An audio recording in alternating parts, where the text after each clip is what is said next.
আমাকে 16টা বছর আপনাদের থেকে বিচ্ছিন্ন করে রেখেছিল। আমি আবার ফেরত এসেছি আপনাদের কাছে। আমি শেষ নিঃশ্বাস তুলে নিতে চাই আপনাদের মাঝে। যে যাই বলুক, নির্বাচন ফেব্রুয়ারি মাসে হবে ইনশাআল্লাহ।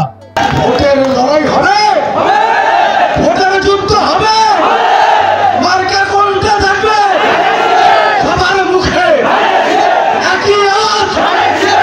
ভাই যারা হাত তোলেন নাই, কোন সে মার্কা? বড় মার্কা, জেতার মার্কা, খালেদা জিয়া, তারা শহীদ জিয়া। ধন্যবাদ।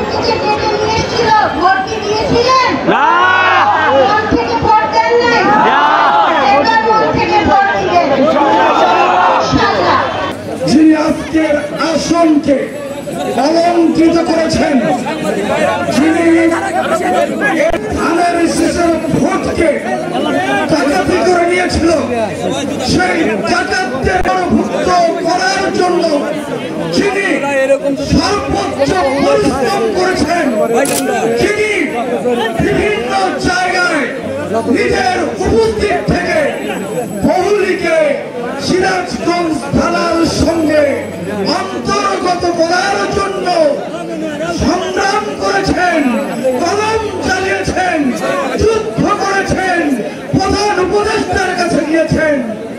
আমাদের সেই প্রিয় নেতা, আমাদের প্রাণের স্পন্দন, সকলের প্রিয় নেতা, সাবেক মন্ত্রী, জাতীয় স্থায়ী কমিটির সম্মানিত সদস্য জনাব ইকবাল হাসান মাহমুদ টুকু ভাই। যে যাই বলুক, নির্বাচন ফেব্রুয়ারি মাসে হবে ইনশাআল্লাহ। আমি গত পরশুদিন আমাদের নেতৃবৃন্দের সাথে আমিও গিয়েছিলাম প্রধান উপদেষ্টার কাছে।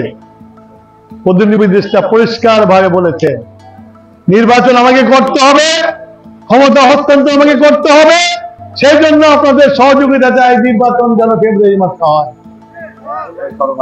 সুতরাং আমরা বিএনপি নির্বাচন করা দল, নির্বাচন ছাড়া আমরা কোনোদিনও ক্ষমতায় আসি নাই, নির্বাচন করেই ক্ষমতায় এসেছি। আপনারা যখন দায়িত্বভার দিয়েছেন তখনই আপনাদের দায়িত্ব নিয়েছি। ইনশাআল্লাহ আবারও ফেব্রুয়ারি মাসে নির্বাচন হবে। সেই নির্বাচনে আশা করি আপনারা, আপনাদের কাছে যখন প্রথম নির্বাচনে এসেছিলাম, আমি তখন তরুণ ছিলাম, যুবক ছিলাম। আমার বয়স 28-29 বছর বয়স ছিল। আজকের বয়সের ভারে আমি এখন বৃদ্ধ। বাংলাদেশের আমি এখন সিনিয়র নাগরিক। আবার আসবো ইনশাল্লাহ, ধানের শীষ নিয়ে আসবো ইনশাল্লাহ। এবং আশা করি আপনারা ধানের শীষকে সারা দেশে ভোট দিয়ে জয়যুক্ত করবেন। এবং তারেক রহমান সাহেব বীরের বেশে বাংলাদেশে আসবে বাপের মতো বাংলাদেশের নেতৃত্ব দেবে। এবং নেতৃত্ব দিয়ে বাংলাদেশকে জিয়াউর রহমান যেমন উচ্চে নিয়ে গিয়েছেন, তারেক রহমান তা বাপের মতো সেই কাজটা করবে। এই বিশ্বাস আমার আছে, সেই আশা আমার আছে। উনি এটা করবেন, উনি করেই দেখাবেন। এটাই হলো ওনার একমাত্র লক্ষ্য। আমার অনেক স্মৃতি আছে। এখানে শেষ বোধে 13 সনে আসছিল, তারপরে হাসিনা আসতে দেয় নাই। আর হাসিনার যারা দোষক ছিল, তাই আমি সিরাজগঞ্জে আসলেও বাড়ি থেকে বেরোতে দেয় না। 14 সালে একবার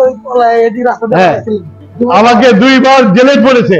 আমার স্ত্রী বিএনপির সভাপতি, তাকে গুলি করেছে, তার শরীরে এখনো 3টা গুলি আছে। তাকে কড্ডার মোড়ে তার গাড়িতে আক্রমণ করেছে। বিচার চাইতে গেছিল এসপির কাছে, সেই এসপি বিচার দেয় নাই, বরঞ্চ অপমান করেছে। আমি নাকি লতিফ মির্জাকে নাকি ধরিয়ে দিয়েছিলাম।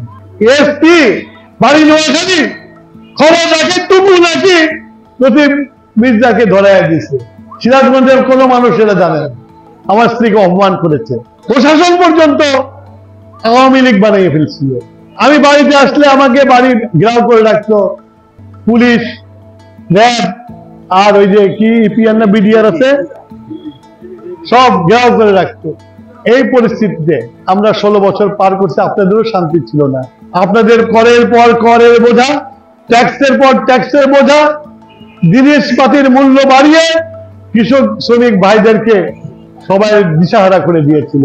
আমরা বিএনপি, জিয়াউর রহমানের দল, আমরা আশা করি আবার একটা নতুন বাংলাদেশ সৃষ্টি করতে পারবো। সেই বাংলাদেশই আপনাদেরকে একটা শান্তির নীড় তৈরি করে দিবে, এই আশা করি। আর আমি জানি না কতদিন বেঁচে থাকবো এই পৃথিবীতে। আমাকে 16টা বছর আপনাদের থেকে বিচ্ছিন্ন করে রেখেছিল। আমি আবার ফেরত এসেছি আপনাদের কাছে। আমি শেষ নিঃশ্বাস তুলে নিতে চাই আপনাদের মাঝে। এর জন্য আমার জন্য দোয়া করবেন, যেন আপনাদের মাঝে থেকে যেন আমার শেষ নিঃশ্বাস ত্যাগ করতে পারি। আমার বাবার মতো আমিও যেন ওই কোয়েলগাতির ওই মাটিতে শুয়ে থাকতে পারি।